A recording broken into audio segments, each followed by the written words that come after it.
It was the kind of scene that could make headlines in a heartbeat. An expensive apartment in the heart of the city, the skyline shimmering outside, and 5 figures frozen in a moment of chaos. 4 foreign men seated stiffly, faces pale, their eyes darting nervously around the luxurious living room.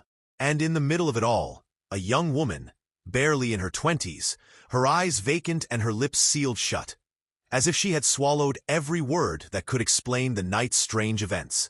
The only sound in the room was the ticking of a grand clock on the wall, echoing like a warning before the storm. It began with a phone call. A voice, muffled and trembling, barely above a whisper, spoke into the receiver at exactly 1:37 a.m. The operator on the other end could barely make out the words. "Apartment 17B, something's wrong. Please send someone." Then the line went dead. For the officers at the Midtown precinct, it seemed like another routine dispatch call. An anonymous tip, probably just a prank or a neighbor's overreaction. But the address caught the sergeant's eye. A luxury high-rise in the heart of the city, known for housing diplomats, foreign investors, and the kind of people who kept their lives hidden behind tinted windows and locked doors. There were no routine calls at the Harrington Towers. 2 officers, Patrolman Lewis and Officer Green, were dispatched. They arrived at the building within minutes, their boots echoing in the marble lobby as the night guard hesitated, pale and fidgeting. "17th floor," he muttered, eyes darting to the elevators. "Penthouse B. Been getting strange people in and out all night. I don't ask questions." As the elevator door slid shut, the officers exchanged a glance. The air inside felt heavy, as if the building itself was holding its breath. Floor 17 arrived with a soft chime, but as they stepped into the hallway, they were struck by an unsettling quiet. The corridor, lined with abstract paintings and plush carpets, looked untouched, like a scene frozen in time.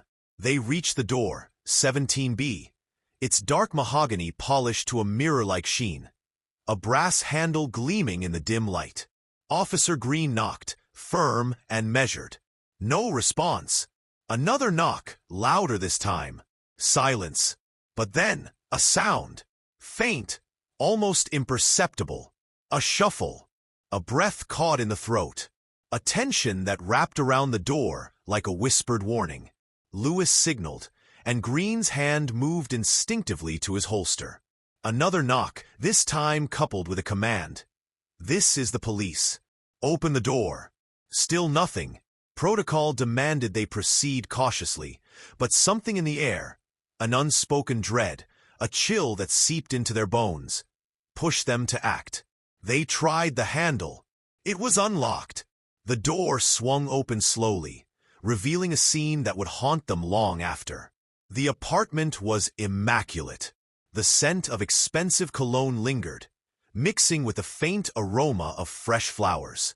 Floor-to-ceiling windows framed the city skyline, the lights outside twinkling like distant stars. A grand chandelier hung above a marble coffee table, casting fractured shadows across the room. And in the center of it all, 5 figures. For men, seated on a sleek modern sofa, their clothes crisp, their shoes polished, their expressions unreadable. They were of varying ages, but all foreign, judging by their features, perhaps from different countries, though no one spoke. And then there was the woman. She sat apart, perched on the edge of an armchair like a porcelain doll misplaced in a game of strategy. Young, early 20s at most, her dress was a delicate shade of silver, shimmering under the chandelier's glow, and her bare feet were tucked beneath her as if she were a guest who had overstayed her welcome. But it was her face that unsettled the officers most. Pale, blank, her eyes glassy and distant, as though she were staring through them at something far beyond the walls. "Miss, are you all right?" Officer Green's voice broke the silence, but she didn't react. Her hands rested in her lap, folded neatly, unmoving. Lewis turned to the men. "What's going on here?" The men shifted, exchanging quick glances, but none spoke. Their silence was thick, oppressive, like a fog that refused to lift. One of them, a man with dark hair and a tailored suit, opened his mouth as if to speak, but then closed it again, his eyes flickering toward the woman. "ID, please," Lewis demanded, his voice steady, though his pulse raced. Still no response. Green's gaze swept the room, taking in the subtle details. A half-empty bottle of champagne, 5 glasses, one smeared with lipstick. A pair of designer heels abandoned by the window. A faint scratch on the floor, as if a chair had been hastily moved. And near the woman's feet, a phone, its screen shattered, a missed call notification blinking faintly. "Miss," Green tried again, softer this time. "Can you tell us your name? Are you in any danger?" Still, the woman said nothing. Her lips pressed together, her eyes fixed somewhere beyond the skyline. It was as if she were there in body, but her mind had slipped through an unseen crack in the floor. The officers exchanged a tense look. This wasn't a wellness check. This wasn't a misunderstanding. This was something else. Something that left the hairs on the back of their necks standing straight. They knew they couldn't leave. Procedure dictated they detain everyone until identities were confirmed and statements collected. But as they prepared to call for backup, the woman finally moved. She rose from her seat, graceful, deliberate, and began walking toward the door, as if the officers weren't even there. Green stepped forward to block her path. "I'm sorry, ma'am. We can't let you leave until we understand what's going on here." Her eyes met his for a fleeting second, and in that gaze was a storm, anger, pain, and something else. A plea, silent yet screaming. Then, just as quickly, the expression vanished, replaced by an eerie calm. Without a word, she sat back down. The room remained silent, but the air seemed to crackle with unseen electricity. It was the kind of moment that left everyone holding their breath, waiting for the next move in a game none of them fully understood. And as Lewis finally reached for his radio to request additional units, he couldn't shake the feeling that whatever they had just stepped into was bigger, much bigger, than any of them had imagined. The silence became a living thing in that apartment, thick, suffocating, and relentless. It seemed to press in from all sides, filling every corner of the room, weighing on the officers' chests like an invisible hand. And at the center of it all sat the woman, an enigma wrapped in silk and stillness, her expression frozen, her lips sealed tight as if they had been stitched shut by secrets too dark to speak aloud. Officer Green's voice cut through the tension, firm but cautious.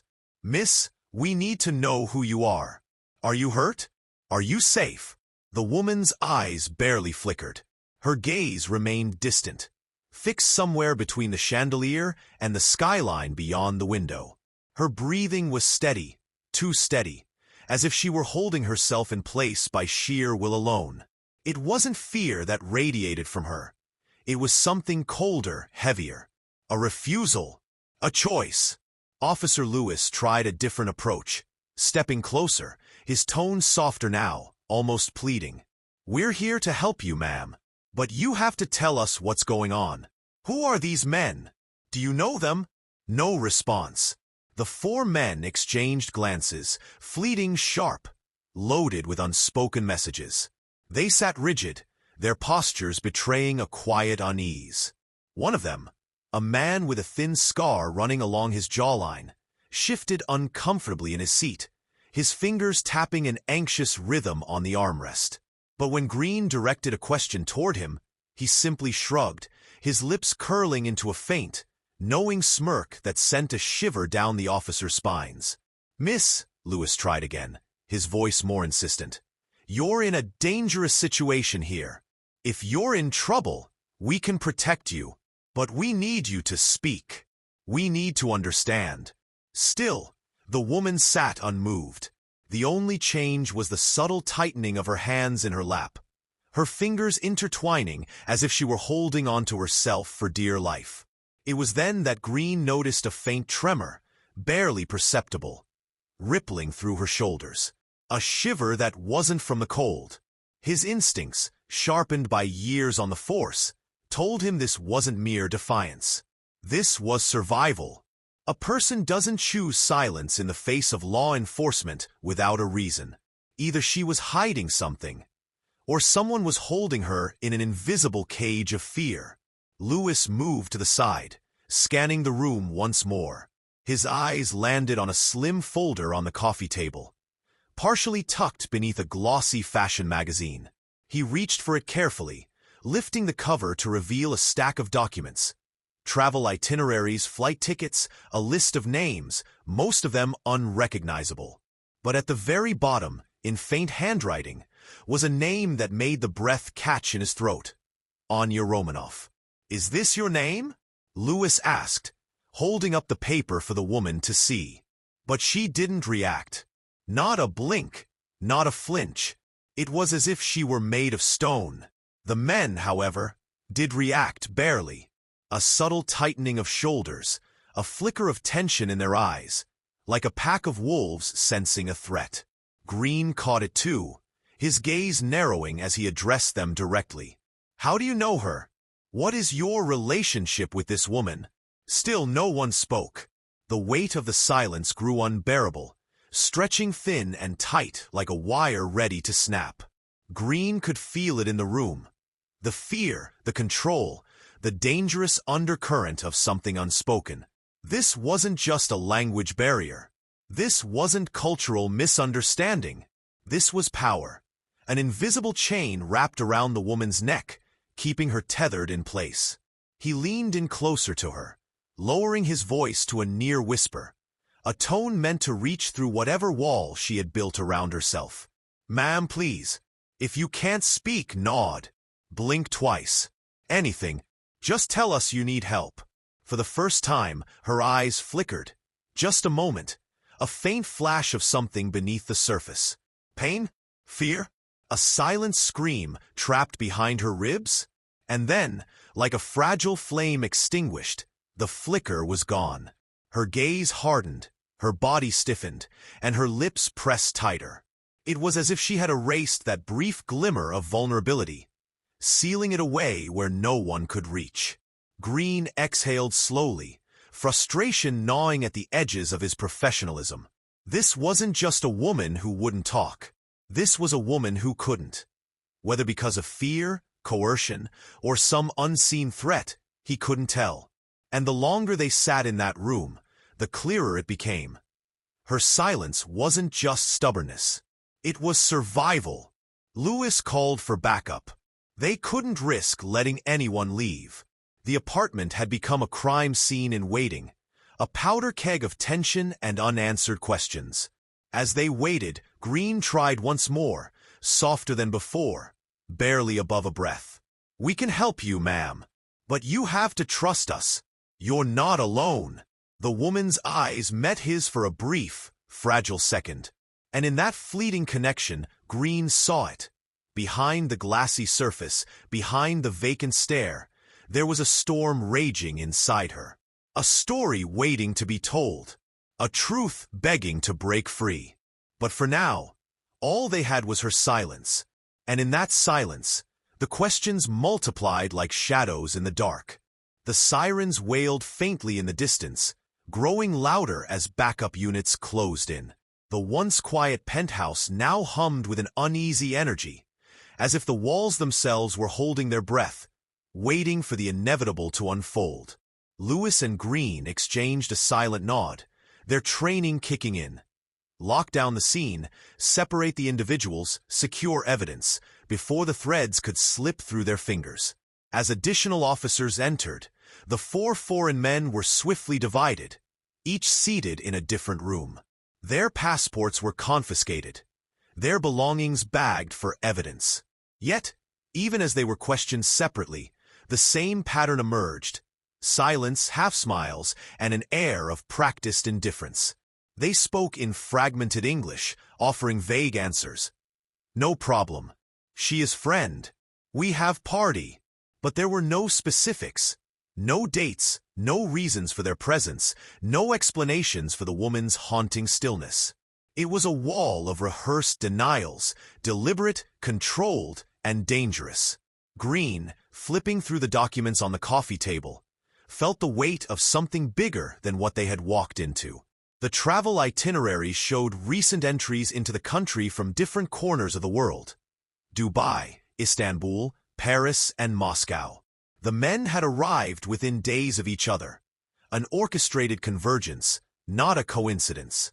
Their hotel receipts, found in their pockets, listed five-star suites under different names, but the handwriting on several credit card slips was eerily similar. Fake identities? Laundered money? Trafficking? The air in the room seemed to shift, colder now, darker, as if the luxury decor couldn't mask the sinister undercurrent beneath. Meanwhile, the woman remained seated in the main room, untouched, unspoken to by the men. It was as if she existed in a separate universe entirely. Present, yet invisible. Green watched her closely, noting the subtle signs. The tension in her shoulders, the tremor in her hands, the way her eyes darted to the window as if calculating a jump, an escape. Her body language screamed trapped, yet she offered no plea, no resistance, no hint of collaboration. Just that haunting, deliberate silence. Louis approached her again, cautiously, holding up a photograph they had found tucked into a passport. An image of a grand estate, foreign architecture, with the woman standing beside an older man in a sharp suit. Her expression in the photo was different. Still guarded, but softer, almost resigned. It was the faintest clue. "Is this you?" he asked quietly. No response. Her eyes flickered briefly toward the photo, then away, as if looking too long might fracture her resolve. Green turned to the others. "We need to run these names through Interpol, Homeland Security, whatever we can access. Something's off here. They're not just tourists." The men, when pressed, began to show cracks. One of them, the youngest, mid-30s, clean-shaven, expensive watch gleaming on his wrist, finally muttered something in a thick accent. Green leaned in. "Say that again." The man shrugged, feigning innocence, but Green had caught it. Bratva. The word sent a chill through him. Bratva, the Russian mob. Organized crime at its most ruthless, its most calculated. If that connection was real, they weren't just dealing with a woman caught in the wrong place at the wrong time. This was a web of international crime, of money, power, and violence. And the woman was somehow at the center of it. Louis returned to the woman, a new urgency in his voice. "If you don't speak, we can't protect you. These men, are they forcing you to stay here? Are you in danger from them? You can nod. Just nod." Nothing. Her lips twitched barely, but she didn't move. It was a battle playing out behind her eyes, a war between fear and trust, between survival and surrender. Green, frustration mounting, leaned in, voice low but fierce. "Look at me. If you stay silent, they will win. If you stay silent, you'll be just another name in a file. Another victim no one could save. You have a choice.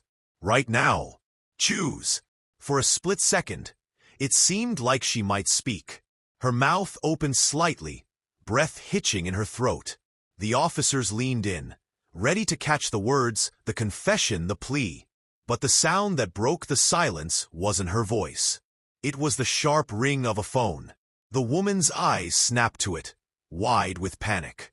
The men tensed in their seats. Green lunged for the device, flipping it over. An international number, no caller ID, flashing insistently. He answered, but there was only static on the other end. A voice, barely a whisper, spoke in a language he couldn't understand, then cut off. The line went dead. Louis locked eyes with Green, the unspoken truth sinking in. They were running out of time.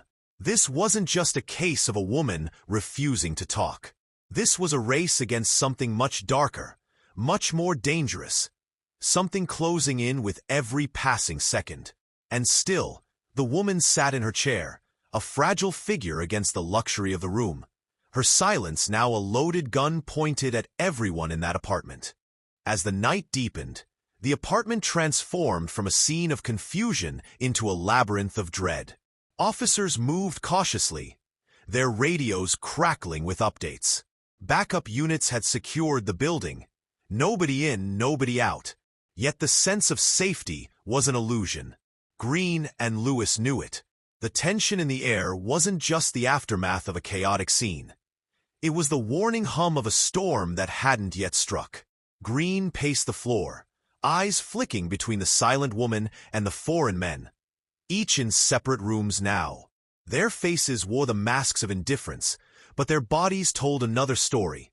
Clenched jaws, darting eyes, fingers tapping nervously on polished tabletops. They weren't afraid of the police. No, it was something, or someone, outside these walls that kept them coiled like snakes ready to strike. And the woman, she sat exactly where they had left her, her expression unreadable. Yet her eyes carried a message they couldn't quite translate. Was it a plea for help, a warning, or a desperate resignation to her fate? Lewis returned from a call with Interpol, tension etched across his features. Green, you were right.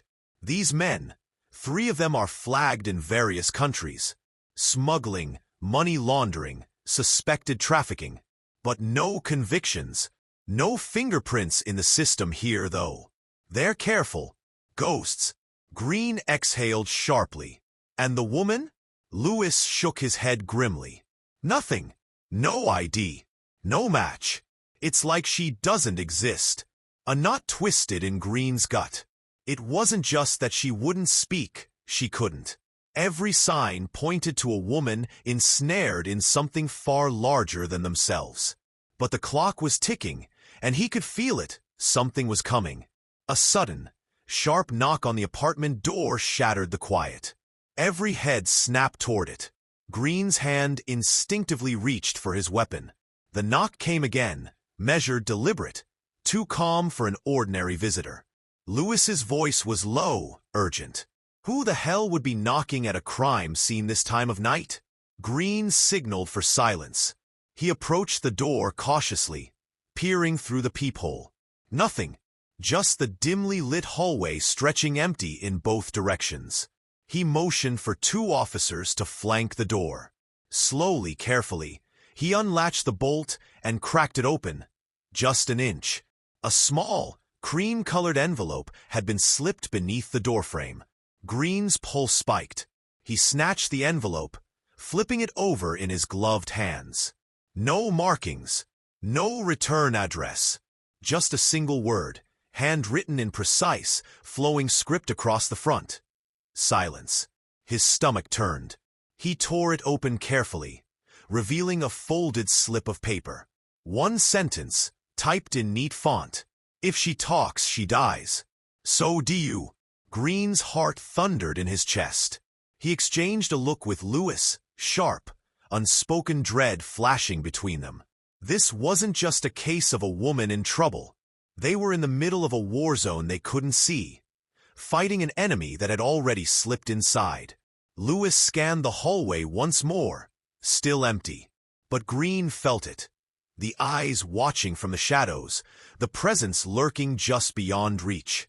This wasn't over. Not by a long shot. He turned back to the woman, holding up the note. Is this why you won't talk? Are they threatening you? Are you afraid for your life? For the first time, she reacted. A flicker of something in her eyes, a barely perceptible tremor in her hands.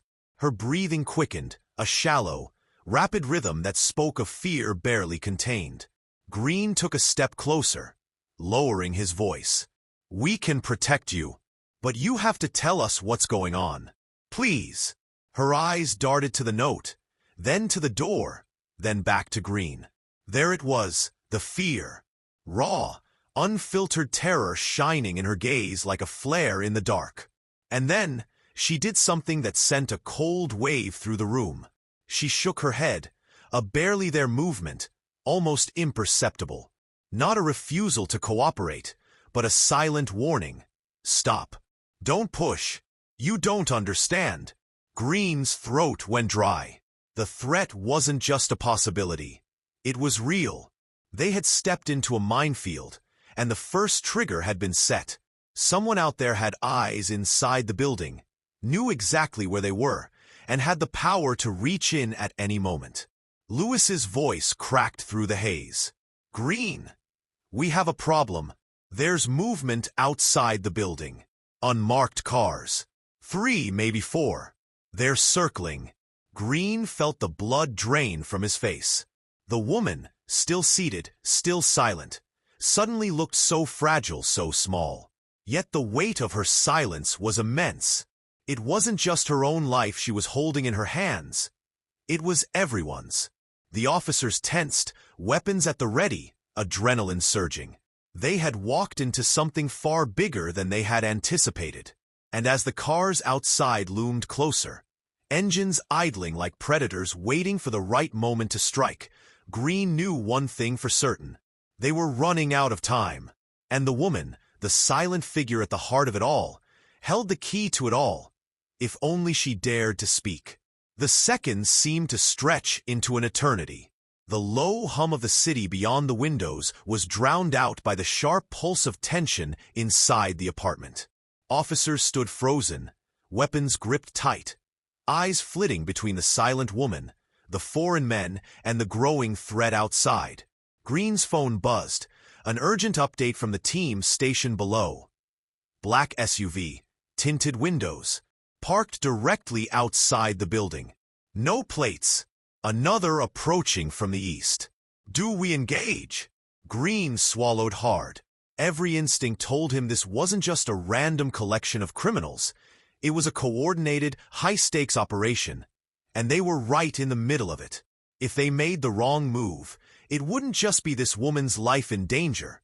It would be all of theirs. He turned back to her, lowering his voice to a desperate whisper. "Please, you have to help us. We can't protect you if you don't tell us what's going on." "Who are they? Who are you?" For a moment, it felt like time itself held its breath. The woman's gaze shifted, slowly, cautiously to Green. Her lips parted, trembling, as if she were fighting against an invisible force. A wall built by fear and years of silent obedience. The others, Lewis, the officers, the foreign men, all seemed to vanish in that instant. It was just her and Green, locked in a fragile, flickering moment of connection. Then she spoke, her voice barely a whisper, each word like glass shattering in the stillness. "They will kill me. They will kill you too." Green leaned in, urgency flooding his voice. "Who will? Tell us. We can stop them." Tears welled up in her eyes, breaking through the dam she had so carefully built. Her breath hitched, and the words tumbled out, halting, choked with terror. "Vori! Bratva! They own everything, the men, the apartments, the people. I was sent here, to entertain, to serve, to stay quiet. If I speak, they will find me. They always do." Green's mind raced. The Vori v. Zakwan, the Russian Mafia, a brutal, shadowy network with tendrils in every major city across the world. Their power wasn't just in violence. It was in fear, in silence. They didn't need to threaten. They simply existed, and that was enough. Lewis stepped forward, voice tight. "Why you? How did you get involved?" Her eyes filled with tears, her voice cracking under the weight of years of secrets. "My family debt. They took me. They said, if I don't obey, they'll kill my brother. They know where he lives. They know everything." Her hands shook violently now, her entire body trembling as if a lifetime of suppressed fear had finally broken free. The officers stood stunned, their earlier assumptions shattered by the raw humanity of her confession. She wasn't a willing accomplice. She was a prisoner, a pawn in a game so much larger than herself. Green felt a surge of anger. At the men, at the system that allowed this to happen, at the shadows lurking outside, waiting for the right moment to strike. Lewis spoke into his radio urgently. "Get the brothers' address. Get a team over there now." But as the officers scrambled, a sound cut through the tension like a gunshot. The sharp, sudden crash of a window shattering. The woman screamed, an instinctive, raw sound of terror, as Green lunged toward her, shielding her with his body. The officers raised their weapons, scanning the shattered glass, the dark void beyond. A flash, a red dot dancing across the walls, then gone. A warning, a message. We see you. We can reach you. Anywhere, anytime. Green's heart pounded in his chest. He turned to the woman, gripping her shoulders firmly. Listen to me. You're safe now. We won't let them hurt you. But you have to trust us. Tell us everything. Names, places, contacts, anything. Her breath hitched again, but this time, she nodded barely. But enough. Okay, I'll talk. Just keep them away. Please. And with that, the dam burst. Names, addresses, operations. She poured out everything she knew, her voice breaking, tears streaming down her face. It wasn't a full map of the criminal empire, but it was enough to crack it open. A glimpse into the darkness that had ensnared her life. Green and Lewis worked fast, relaying the information, dispatching units, locking down the area. The black SUVs outside suddenly peeled away, tires screeching, engines roaring into the night. A retreat, but not a surrender. For now, they had the woman and her story. But Green knew this wasn't over. Not by a long shot. They had pulled back the curtain, but the shadows still loomed large. The woman's silence had been shattered, but the war she had been a part of was just beginning to unfold. And when it came time for the courtroom, for the cold, harsh light of justice, Green could only hope her courage would hold, and that the system would be strong enough to protect her. The courtroom was silent, save for the rhythmic tapping of the judge's gavel against the hardwood bench, a slow, deliberate reminder of the weight that hung over every soul present. The woman sat at the witness stand, her hands trembling in her lap, her eyes downcast but unblinking. Her testimony had been the spark that ignited a firestorm, revealing a network of corruption and crime that had long thrived in the dark corners of the city. The 4 foreign men sat across the room, silent still, their gazes cold and unreadable. The weight of their crimes hung heavy in the air. Trafficking, coercion, conspiracy, threats against life itself. And behind them, though not present in body, loomed the faceless force of the Vori v. Zakwan, the untouchable, unseeable power that had ruled with fear. The judge, a stern, silver-haired man with deep lines etched into his face, looked down at the accused, then slowly turned his gaze to the woman. His voice, when it finally broke the stillness, was steady, but each word fell like a hammer, deliberate and final. This courtroom has heard the cries of a woman who was silenced by fear, by violence, by the ruthless grip of an organization that has long believed itself above the law. But today, we say no more. To the defendants, men who believed they could hide behind shadows, behind power, behind silence. This court finds you guilty of human trafficking, criminal conspiracy, coercion, and the endangerment of innocent lives. You sought to strip a woman of her dignity, her voice, her very freedom. You sought to intimidate those who would stand against you, sending threats in the dead of night, and making a mockery of justice itself. But you have failed. This woman, in the face of unspeakable fear, chose courage. Her voice has been heard, and now, the full weight of the law will be brought down upon you. You are hereby sentenced to life in prison without the possibility of parole. May this sentence serve as a warning to all who believe they can trade in human lives and walk free. The judge's gavel struck the bench with a final, resounding crack, a sound that echoed like thunder in the chamber, reverberating through every corner of the room. The woman sat frozen, tears streaming down her cheeks. She had spoken. She had been heard. And for the first time in years she could breathe. Green and Lewis exchanged a glance, relief etched across their weary faces. It wasn't a full victory. The shadows of the Vori still loomed, and the war against the darkness was far from over. But today, in this room, in this moment, The silence had been broken. Justice had spoken. And the world, at least for one woman, and for all those who might follow in her footsteps, felt just a little brighter.